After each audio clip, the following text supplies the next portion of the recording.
देश के किसी हिस्से में बाढ़ जब आती है तो हर तरफ तबाही फैलाती है। बाढ़ जहां जहां से गुजरती है वहां दूर तक दिखते हैं सिर्फ और सिर्फ बर्बादी के निशान।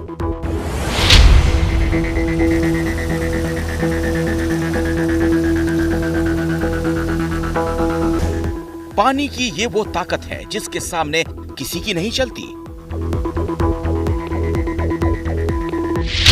बाढ़ में सब ठहर जाता है, बाढ़ में सब डूब जाता है, सिर्फ मदद की गुहार लगाती नजर आती है जिंदगी। और इसी बाढ़ ने देश के करीब 7 लाख नागरिकों को बेबस बना दिया है। हम अभी NH 54 पे हैं और लगातार चलते चलते 10 किलोमीटर के आसपास चल चुके हैं पहाड़ पर। और आपको पहाड़ की तस्वीर दिखा रहे हैं। देखिए ये एक साइड पानी, एक तरफ पानी, एक तरफ सूखा। किसी के सिर से छत निकल गई, किसी का सब कुछ बाढ़ ने निगल लिया है।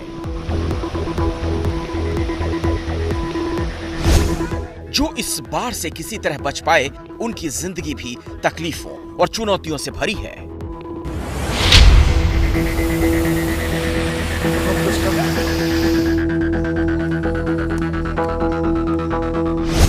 दोनों तरफ अगर कुछ है तो सिर्फ और सिर्फ अंधेरा। अंधेरे से होकर उजाले तक का सफर।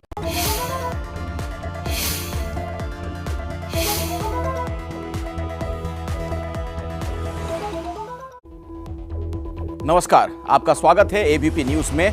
मैं अखिलेश आनंद हूं। तो रात के 10 बज गए और अब आप देखेंगे अपना पसंदीदा शो घंटी बजाओ।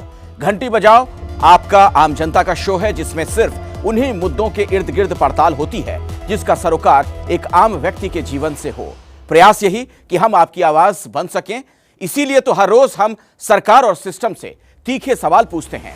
आज जिस समस्या पर घंटी बजाओ की ये स्पेशल रिपोर्ट आप देखने वाले हैं उससे आज की तारीख में लगभग 7 लाख लोग सीधे तौर पर प्रभावित हो रहे हैं। जी हां, बाढ़ और बारिश यूं तो प्राकृतिक आपदा है, लेकिन सरकार और सिस्टम चाक चौबंद हो तो इससे होने वाले असर को काफी हद तक कम किया जा सकता है।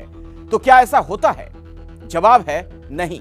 आप देखेंगे बाढ़ बारिश से लोगों को राहत देने के नाम पर करोड़ों के वारे न्यारे होते हैं, लेकिन साल दर साल उस इलाके के लोग इसकी विभीषिका झेलते रहते हैं। सरकार ऐसी कोई दूरगामी परियोजना को मूर्त रूप नहीं दे पा रही जिससे जान माल का नुकसान कम किया जा सके। तो आज हम आपको अपने देश के पूर्वोत्तर हिस्से का हाल दिखाने वाले हैं। आप देखिए असम कैसे बाढ़ से बेहाल है। कुदरत की मार के आगे लोगों को लाचार छोड़ देने वाले सिस्टम के खिलाफ 8422 840000 पर आप घंटी जरूर बजाएं।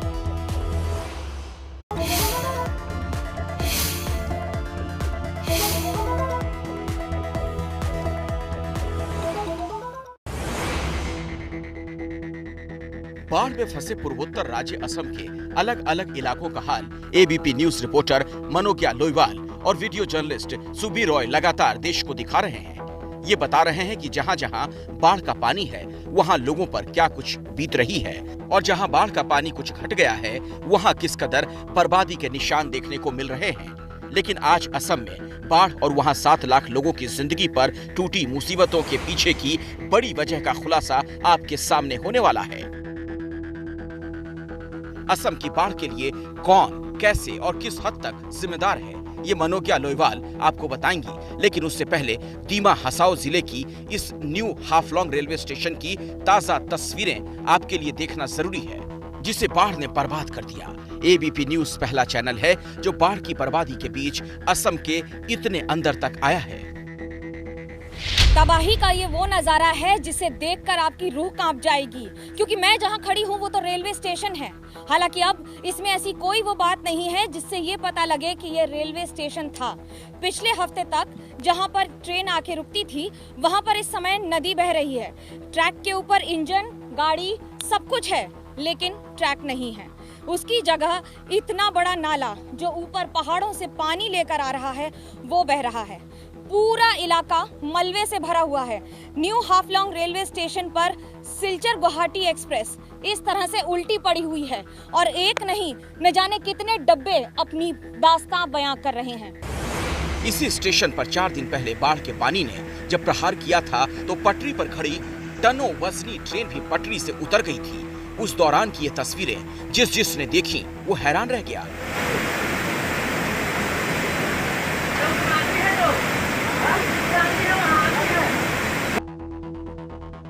और बारिश थमने के बाद बाढ़ का पानी इस स्टेशन और आसपास के इलाके से जब कम हुआ तो एबीपी न्यूज यहां तक पहुंचा और बाढ़ की तबाही को बयां करती ये तस्वीरें कैमरे में कैद हुई।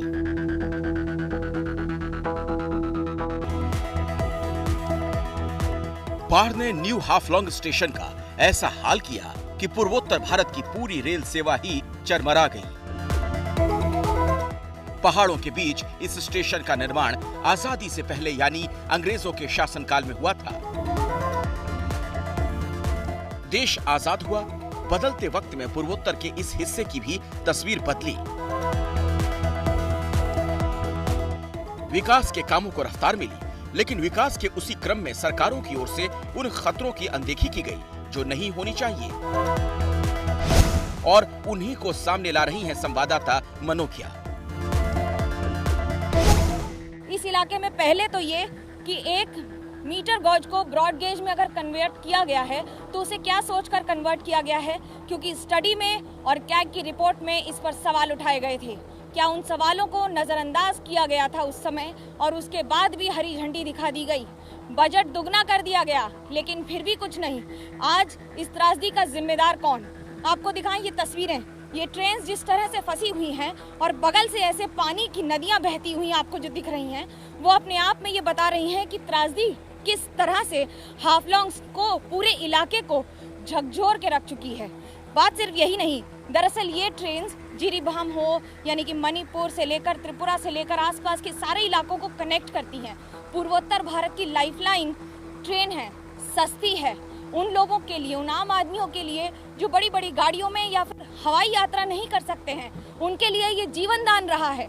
लेकिन अब यही उनके लिए जीवन दान आप मान लीजिए कि आने वाले कई दिनों और वर्षों तक का इंतजार बन जाएगा। खर्च तो बढ़ेगा ही, इंतजार भी बढ़ेगा और उसके साथ साथ बढ़ेंगी तो जनता की मुश्किलें। साफ है कि खतरों की सरकारी अनदेखी की गई, जिसका नतीजा ये हुआ कि भारी बारिश में पहाड़ों पर दबाव बढ़ा।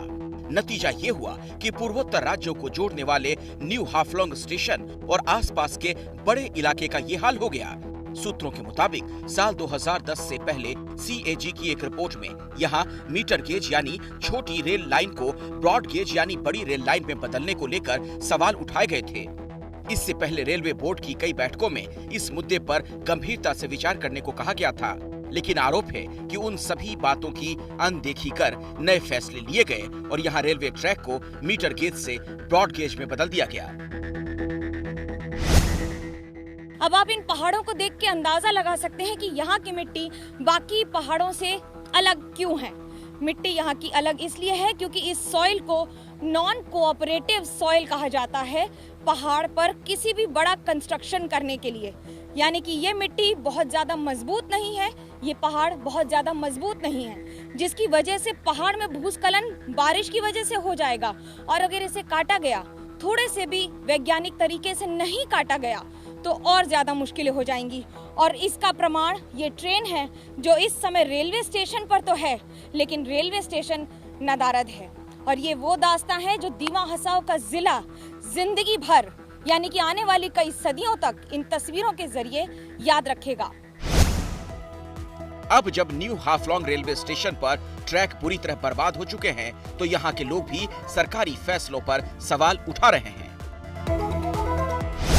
पहला जो मीटर गेज था वो ठीक ठाक ही था, मीटर गेज में इतना बड़ा घटना नहीं होता, लेकिन ये जो बीजे आया इतना बड़ा बड़ा पहाड़ को काट के आया है, उसको मतलब जो इंजीनियर लोग हैं उनको मतलब अंडर एस्टिमेट किया, तो आज देखो ये हादसा हुआ। सेंट्रल गवर्नमेंट इसी को नेशनल डिजास्टर डिक्लेयर करेगा तो ठीक हो जाएगा, नहीं तो बहुत सारा घर भी खराब हुआ है, तो बहुत प्रॉपर्टी डैमेज हो गया, तो इनको रिकवर 1-2 साल में होने वाला नहीं।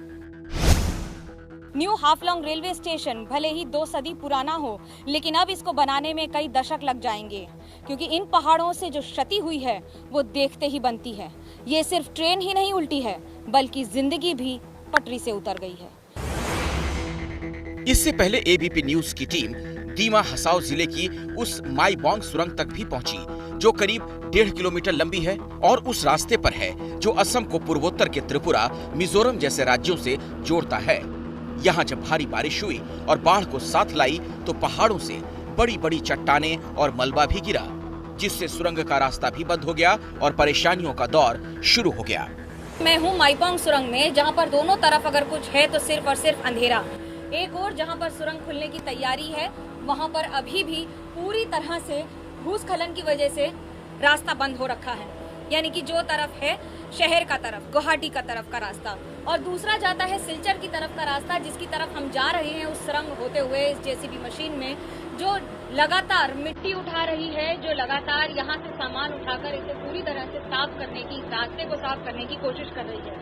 सुरंग के नीचे यानी सुरंग के अंदर इस 1.3 किलोमीटर लंबी सुरंग के नीचे बहुत ज्यादा मलबा नहीं है, लेकिन क्योंकि दोनों तरफ के रास्ते बंद हैं, इसलिए दिक्कतें बहुत ज्यादा हैं। National highway authority of India लगातार काम कर रही है।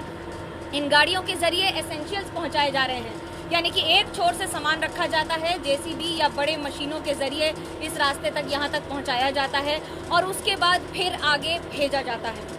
हालांकि बाकी बड़े टैंकर्स या बाकी जो ऐसा सामान है जिसे बदल कर गाड़ियों में नहीं रखा जा सकता, उसे अभी भी पहुंचाया नहीं जा पा रहा है।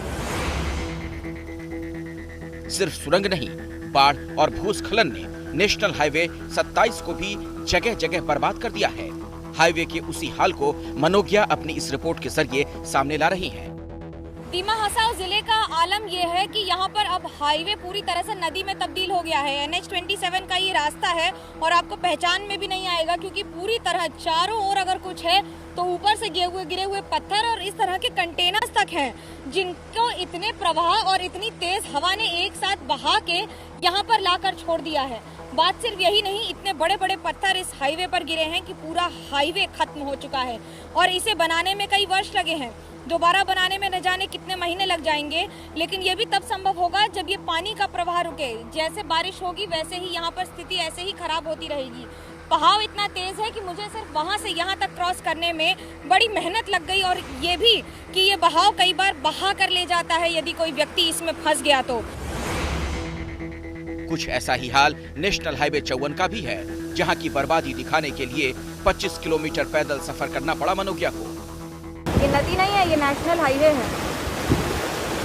हम अभी NH54 पे हैं और लगातार चलते चलते 10 किलोमीटर के आसपास चल चुके हैं पहाड़ पर, और आपको पहाड़ की तस्वीर दिखा रहे हैं। देखिए, ये एक साइड पानी है और इतना पानी है कि मैं जिस साइड चल रही हूँ और दूसरी साइड ये पानी कभी भी ये बहाव बढ़कर इस तरफ आ जाएगा, और ये ऊपर पहाड़ों से आ रहा है। ये पूरे हाईवे पर इसी तरह से एक तरफ पानी, एक तरफ सूखा, और ये कभी भी किसी भी समय ज़रा सा पानी, क्योंकि धूप निकली है कुछ घंटों से, फिर बारिश हो रही है, फिर धूप निकल रही है, ऐसे में कभी भी पानी बढ़कर इधर आ जाता है। मनोज्ञा लोहिवाल कई किलोमीटर तक पैदल ही नहीं चली, इस 2 व्हीलर का भी उन्होंने सहारा लिया ताकि असम में बाढ़ की बर्बादी और उसके पीछे की वजहों को सामने ला सकें। हाफलोंग रेलवे स्टेशन तक जाने का ये रास्ता है और ये रास्ता पूरी तरह से धंस चुका है, यानी कि यहाँ से लेकर रेलवे स्टेशन तक कोई नहीं जा सकता है। जो जाने का एक छोटा मोटा थोड़ा बहुत रास्ता भी बचा है, वो भूस्खलन की वजह से जगह जगह से टूटता जा रहा है। आपको दिखाते हैं, इन पहाड़ों के बीच में इस रेलवे स्टेशन को बनाने की चुनौती बहुत बड़ी थी, लेकिन अब ये इलेक्ट्रिक पोल, ये सारी कनेक्टिविटी पूरी तरह से धराशायी हो गया है। और टूटा ही नहीं है, इतनी बुरी तरह टूटा है कि लगता है कुछ महीने लग जाएंगे सिर्फ इसके बनने में। जब ऊपर से पत्थर गिरने शुरू हुए और पहाड़ों का गिरना शुरू हुआ, उसके बाद से यहाँ नीचे तक लगातार यही स्थिति कमोवेश रही काफ़ी देर तक, कई दिनों तक। ये कहीं तो गलत नहीं होगा, और ये पूरा रास्ता इस समय बंद है। लेकिन असम के लिए मुसीबतों का दौर यही थमा नहीं, क्योंकि मौसम विभाग ने अगले 5 दिन असम के लिए भारी बताए हैं, यानी 27 जिलों में और वहां के करीब 7 लाख लोगों की जिंदगी पर असर डालने वाली बाढ़ और विकराल रूप ले सकती है। तो असम बाढ़ की चौंकाने वाली रिपोर्ट आपने देखी, जो सरकार से सवाल पूछ रही है, विकास के लिए क्या ऐसे खतरों को भुला दिया जाएगा जो बाढ़ में लोगों को डुबोती है, 7 लाख लोगों की जिंदगी का संकट बन जाती है। आप हमारी रिपोर्ट से सहमत हैं तो घंटी जरूर बजाइएगा।